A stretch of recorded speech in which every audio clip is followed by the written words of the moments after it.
Have you read John 16?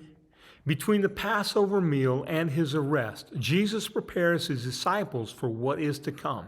He has previously told them about what would happen when he came to Jerusalem. It was something they could not comprehend.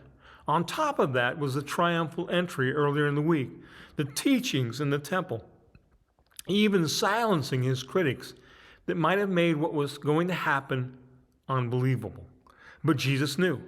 He knew of the betrayal, the arrest, the mockery of a trial, the crowd yelling, "Crucify him," and the cross. He knew how the disciples would respond. John 16:20. Truly I tell you, you will weep and mourn, but the world will rejoice. You will become sorrowful, but your sorrow will turn to joy.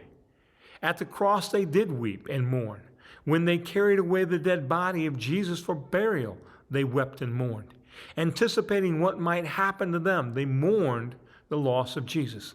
That laid the foundation for the response as he stood in their midst alive. The unthinkable happened. Jesus had risen from the dead. He'd overcome the grave. Their sorrow had now turned to joy. Jesus knew all of that and more. Today we serve a risen Savior. Can we capture the emotions as we celebrate Resurrection Sunday this year? I doubt we can duplicate the sorrow of the loss of Jesus because we know what they did not know at the time.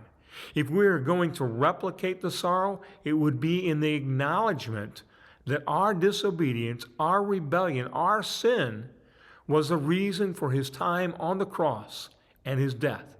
And certainly we can replicate the joy. Jesus is still risen. Matter of fact, we are awaiting his return. Joy because he was the only one who overcame death, the true Savior. Joy because he did it for you and me. Keep reading, encourage others to read, and expect to find more gems to help us live like Jesus. Thank you.